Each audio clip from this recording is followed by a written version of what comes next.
Assalamualaikum warahmatullahi wabarakatuh.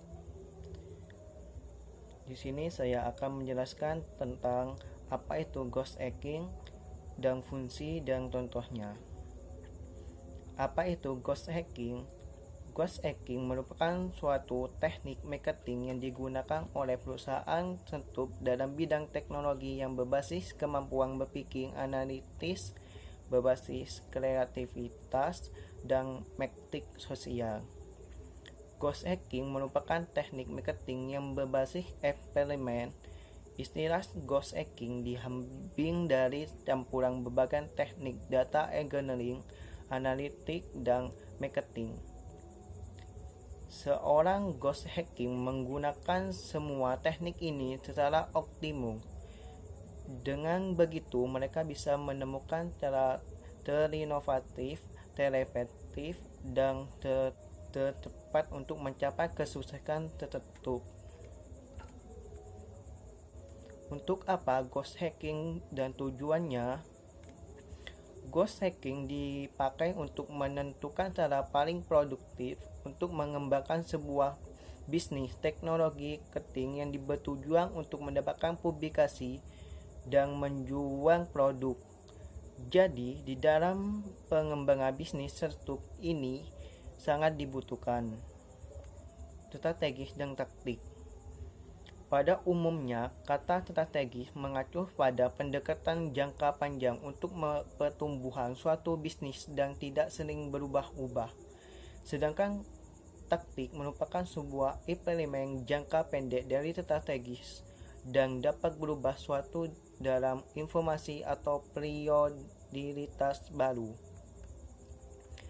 Strategi ghost hacking biasanya dibagi menjadi 3 jenis, yaitu 1. Mempromosikan bisnis menggunakan sebuah konten atau pemasaran konten. 2. Promosi produktif di dalam produk atau pemasaran produk. 3.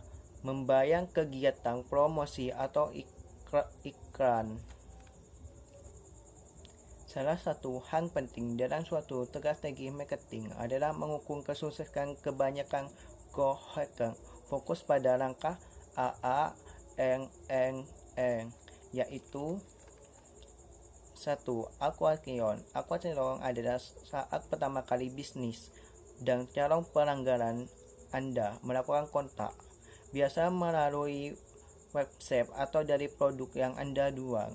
Tahap ini sangatlah penting loh, sebab Anda bisa mengetahui apakah calon pelanggan tertarik lebih jauh ke bisnis Anda. Maka dari itu, agar tahap ini optimal, Anda harus bisa menjangkau banyak calon pembeli alias peluang back awareness Anda. Bagaimana caranya? Hari-hari promosi dibagikan follower atau sebanyak Anda promosi di tempat yang memang ramai dengan calon konsumen. 2. Activation. Activation merupakan langkah kedua pada ghost hacking yang ditandai dengan pelanggan yang murah menggunakan produk atau layanan Anda. Jadi, jika acquisition ada proses menarik calon pelanggan, activation ini proses menjadikan mereka menjadi pelanggan untuk pertama kali. Nah, banyak jumlah konsumen yang menjadi pelanggan ini disebut dengan conversion rate dan merupakan tahap yang agak tricky, sebab walaupun Anda sudah promosi di tempat yang tepat, banyak calon konsumen yang masih ragu tahap tertutup baru. 3. Retention. Setelah berhasil mendapatkan pelanggan pada tahap activation, saatnya menjadi mereka sebagai pelanggan tetap di tahap retention.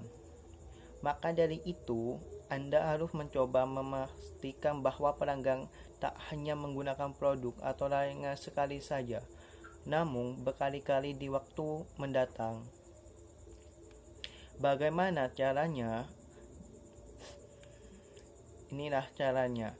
Berikan promosi terbatas di pembelian selanjutnya, misalnya diskon, tambahkan gratis ongkir, ataupun bonus barang.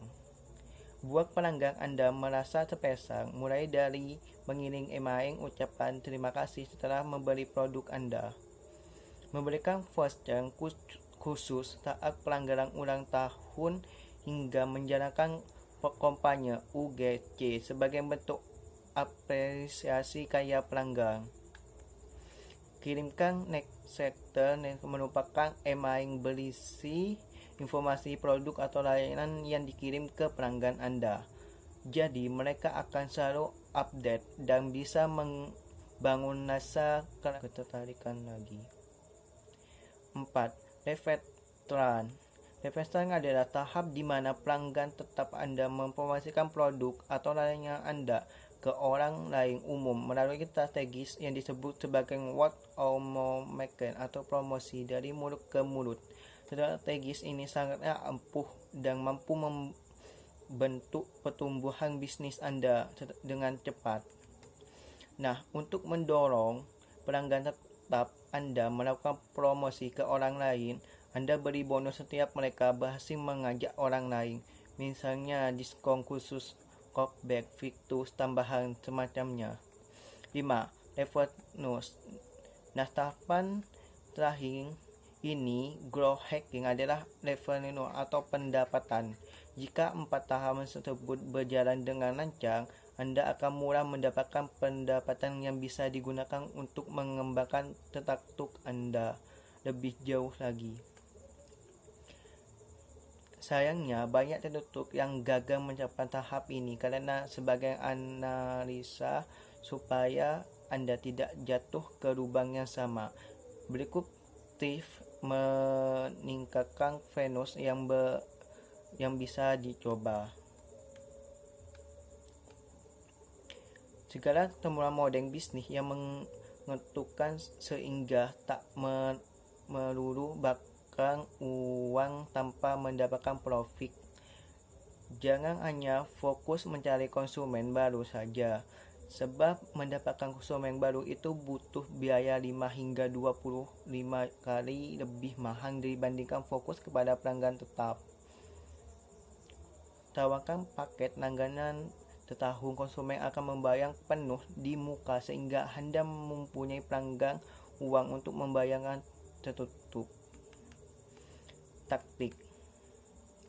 Setelah memenuhi strategi berikut ini, ada beberapa taktik yang bisa Anda lakukan.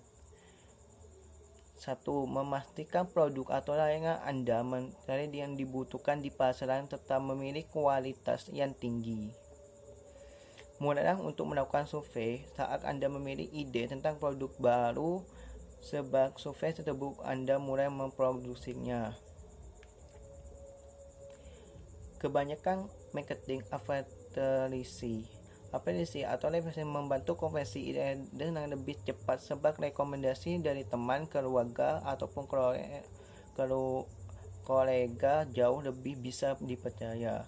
Jauh lebih percaya dibandingkan iklan-iklan yang berseliweran di media massa atau sosmed. Hadir di acara komunitas. New hacking adalah harus dilakukan oleh struktur manapun. Menurut D.N. Ivan Vene, permisif adalah ketua dari bisnis American BNI, pernah berkata network itu lebih milik seperti berkebun dibandingkan kebutuhan. Network itu adalah soal membangun dan hubungan jangka panjang. Menghindari acara komunitas tak cuma membuat Anda belajar dari orang-orang terbaik dari acara, pula Anda dapat terhubung dengan orang-orang yang sudah berpengalaman di bidangnya. Buat website unggulan. Website adalah rumah digital bisnis Anda. Jika pastikan Anda punya waktu untuk membuat tanpa sepunya. Mulailah Anda dari layout, warna sampai registrasi harus berjalan mulus. Ini semua akan bercerita pengalaman pelayanan bagi pengunjung. Membuat website keren memang penting, tapi punya nama domain yang pas juga tak kalah penting. Cobalah bayangkan saja bagaimana usaha bisa berkunjung ke rumah bagus Anda kalau mereka tak mengerti alamatnya. Kunci nama domain yang bagus terletak pada ekstensinya. Anda lebih dari 1.200 ekstensi domain yang tersedia, misalnya tutorial, trail, online, lecture, situs, dan lain. Pilih yang bisa mendeskripsikan bisnis Anda secara tepat. Bangun komunitas di media sosial. Sosial media merupakan booming saat ini. Ada banyak brand and stock yang berusaha meningkatkan populasi di medsos. Ini dilakukan demi bisa berpromosi, berjualan, berinteraksi, dan mendapatkan feedback dan konsumen. Kirim brosurnya ke pelanggan. Semua orang suka barang gratis. Anda banyak manfaat dari strategi branding dibandingkan yang dikira. Kirim barang bersama produk Indonesia atau bingkisan personal bisa nambah nilai plus di mata pelanggan. Hal ini macam itu mereka merasa dispesialkan dan dihargai, apalagi mereka termasuk golongan pelanggan setia. Kerjasama dengan influencer. Kolaborasi dengan influencer adalah taktik growth hack pada sempurna. Influencer tak hanya membantu Anda menjangkau audiens yang lebih luas. Trik ini sama dengan dipakai untuk menanamkan rasa percaya calon pelanggan ke brand. Manfaat tag terbaru. Cobalah cari tahu soal tag terbaru berikan industri atau fenomena populer lainnya. Gunakan tag semacam itu untuk membuat kampanye yang relevan. Tetap update dengan tag terbaru itu akan membantu Anda menjangkau audiens yang lebih luas, membuat tertutup terus diingat, dan membantu Anda meningkatkan penjualan. Manfaat growth hacking yaitu 1. Return of revenue atau ROI yang terbukti. Manfaat dari penggunaan growth hacking yang pertama adalah return of revenue yang berbukti. Dengan menggunakan data untuk menginformasikan setiap keputusan yang Anda buat dan melacak kinerja prestasi secara akurat, Anda dapat dengan mudah melihat strategi pergerakan pertumbuhan mana yang bekerja sama seperti Anda mengharapkan dan mana yang tidak berkekuatan dengan orang-orang yang menunjukkan janji untuk akuisisi pelanggan yang dibuat orang-orang yang tidak atau melakukannya. 2. Biaya rendah. Manfaat selanjutnya yaitu ada biaya rendah. Seorang sifatnya proses pertumbuhan atau growth hacking ini rancang untuk menggunakan sumber daya apapun yang Anda miliki dengan cara yang ekonomis. Hal ini berarti menggunakan taktik seperti marketing halaman arahan, meningkatkan praktik terbaik untuk mendapatkan peringkat tinggi di mesin pencari untuk keyword atau kata kunci penting. Sumber daya yang rendah. Manfaat growth hacking yang terakhir adalah menggunakan sumber daya yang rendah. Growth hacking sering dikembangkan belakang oleh suatu tim yang diproduksi, tidak meluahkan tim perasaan. Contoh penggunaan growth hacking yang terkenal yaitu Hotmart. Pertama kali diluncurkan pada tahun 1996 dan mengalami pertumbuhan yang lambat walaupun telah digunakan media di iklan konvensional seperti poster, billboard, bahkan radio. Mereka menemukan data bahwa sebanyak 80% penggunaan berasal dari rekomendasi atau referral, menggunakan yang menginspirasi tim developer. Salah satu faktornya untuk memenuhi kalimat PS I love you can you mind and humain. Pada awalnya ide tersebut tidak menerima faktor etika, namun hanya itu tersebut diimplementasi dengan membuat kata P.S.I love you dan hasilnya terjadi pertumbuhan eksponensial hingga ada 3.000 pengguna baru setiap hari. 2. Dropbox. Dropbox merupakan salah satu layanan penggunaan online terbesar di dunia. Dulu Dropbox juga merupakan strategi growth hacking untuk memperbanyak penggunaan. Dropbox menawarkan tambahan penyimpanan gratis bagi pengguna yang memasuki akun Twitter atau Facebook, lalu membuat posting terkait Dropbox secara tak langsung. Penggunaan promosi Dropbox dengan cuma-cuma ke media sosial. 3. Gmail. Anda pasti menggunakan Gmail kan? Nah, sebelumnya menjadi seperti sekarang. Gmail menggunakan strategi growth hacking bernama FOMO. Jadi dulu Gmail menggunakan sistem undangan agar bisa menggunakannya. Tanpa undangan dari orang lain, Anda tak akan bisa menggunakan Gmail. Akhirnya orang-orang menjadi penasaran dan berbondong-bondong mencari cara untuk mendapatkan undangan tersebut. YouTuber mempermudah penggunaan untuk membagikan video mereka ke akun miliknya dengan memberikan kode semata. Sekian penjelasan saya dan contohnya. Wassalamualaikum warahmatullahi wabarakatuh.